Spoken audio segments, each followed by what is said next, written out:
Uma coisa é fato, o Yu-Gi-Oh! TCG que temos em mãos hoje em dia é um jogo diferente do magia e feiticeiro jogado no mangá. Mas as cartas que temos hoje não foram a primeira tentativa de trazer as cartas do mangá para a vida real. Em 1998, a obra de Kazuki Takahashi começou a fazer um certo sucesso, suficiente para as empresas quererem lucrar em cima da obra. Então, a toda poderosa Bandai colocou as mãos na franquia. Ou tentou. Esse jogo foi um verdadeiro fracasso, tanto que só durou 6 meses, o que justifica não termos muita informação.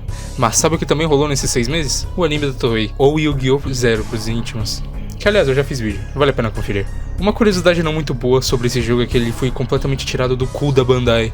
Sem meme, o nome do serviço é Máquina de Cartas Cu. Aparentemente tem bastantes franquias com cartas desse serviço. Que bom, a Bandai não tem preconceito, ela abre o cu pra todo mundo. Mas enfim, essas cartas têm um visual bem semelhante ao que vemos no mangá e no anime, da Toei. Tirando a parte de trás, que diferente do MW, que é no anime, é uma mistura do círculo do mangá com o portal das cartas atuais. As cartas e o anime andavam de mãos dadas, tendo 3 séries de cartas no total.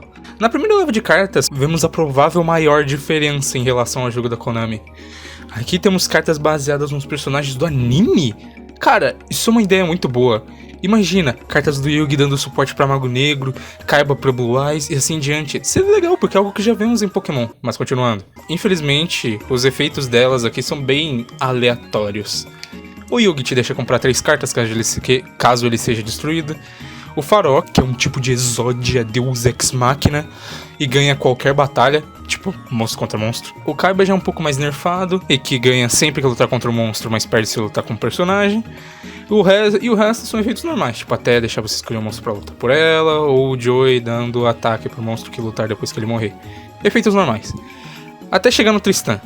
Como ele não sabe as regras, ele não consegue jogar e perde toda a batalha. É muito bullying. Mas isso é meio de que tudo que temos de interessante aqui. De resto são só as cartas mais normais e famosas, como Rei Caveira, Mago Negro, Exódia e companhia. Na segunda leva, temos cartas inspiradas no reino dos duelistas, com mais magias e monstros com efeitos confusos para deixar o jogo mais dinâmico. Na terceira e última leva, temos cartas muito mais poderosas do que tínhamos até agora. Algo bem desconexo com como esse jogo é jogado. Com direito a cartas comemorativas do OVA que encerra o anime. Tipo esse projeto de Dragão Supremo aqui. Beleza, Kinda, falou, mas como joga? Bom, o jogo tem umas 13 regras, que vinham inscritas nas próprias cartas, e já que eram vendidas avulsas por aí, não tinha um jeito muito prático de vender o manual. Eu me pergunto o que a Bandai tinha na cabeça, porque essas regras não são usadas nem no anime da Toei, muito menos no mangá. Mas enfim, os jogadores devem ter o mesmo número de cartas no deck, e repare que não tem um limite mínimo. 2. Compre 5 cartas por sua mão inicial. 3. Escolha o monstro da mão e o coloque para batalhar. 4. Compare o ataque de um monstro com a defesa do outro. 5. Se a defesa for menor, o monstro é destruído. 6.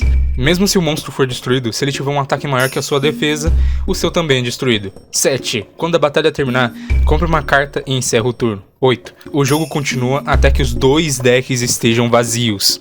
9. No fim do jogo, os personagens contam as estrelas dos monstros que destruíram, e o que tiver mais estrelas, vence. 10. Se você tiver magias, armadilhas ou equipamentos, você pode colocá-las no campo virado para baixo. 11.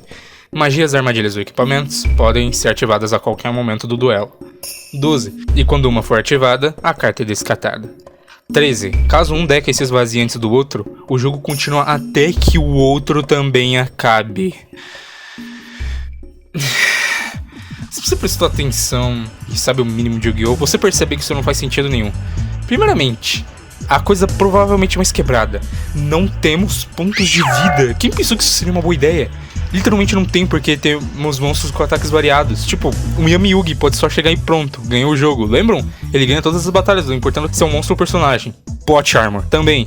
E se o Yami Yugi enfrentar outro Yami Yugi? Os dois são destruídos? Os dois ganham? Os dois se fundem em um buraco negro de massa negativa e colapsam o universo? Também tem a regra lá de comprar até o fim do deck. Isso é um absurdo, eles simplesmente esqueceram que o Exódia tá no jogo, e com o mesmo efeito de vitória automática das cartas normais.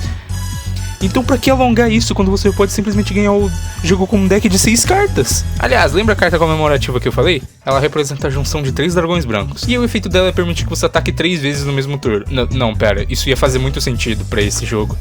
Ela permite que você ataque 8 vezes no mesmo turno. turno. Em qualquer situação, isso é simplesmente OP demais. Sério, quando isso se torna uma boa escolha, o tabuleiro de Yu-Gi-Oh! Permite no máximo 5 monstros. E como não temos ponto de vida aqui, você logo vê que esse tanto de ataque é inútil. Ai, Kinda, mas isso me ajuda a matar mais monstros e conseguir mais estrelas.